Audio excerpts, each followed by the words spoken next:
Food has always been a big part of my life.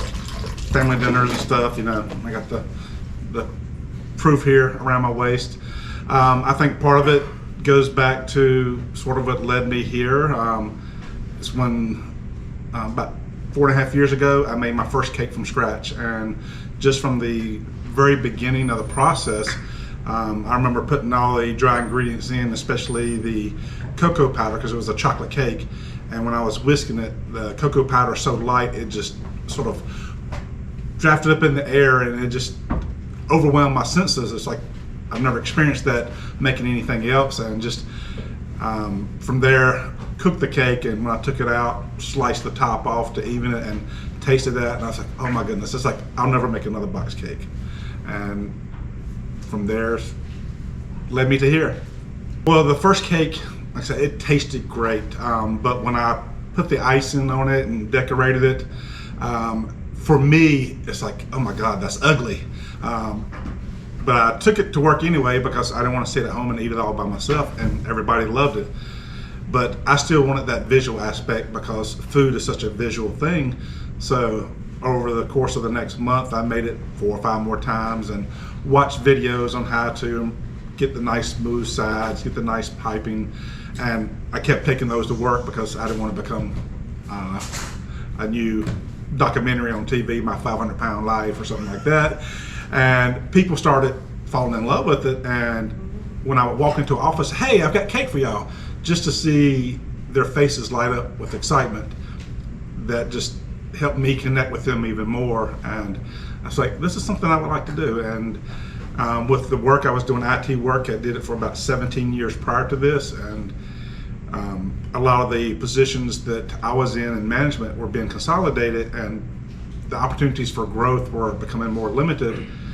And I was at a point in my life where my kids were grown, I had no significant other, and I was like, it's time to do something just for me. And so I was like, I love cooking, I love the connections I make through cooking, and I was like, why not do it? I was like, I'm not getting any younger. One of the big things the chefs say, especially being part of the hot foods team, is trust the process. Sometimes we question, chef, why are we doing this? And they just say, trust the process. And that's led over to so many things, practicing your knife skills.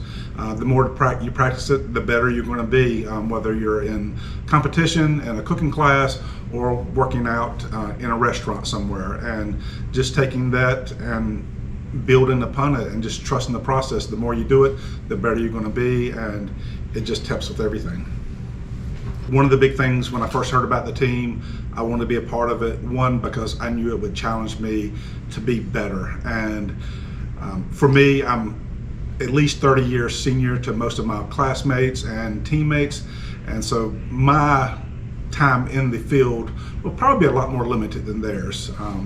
And so I knew that I needed every edge I could get.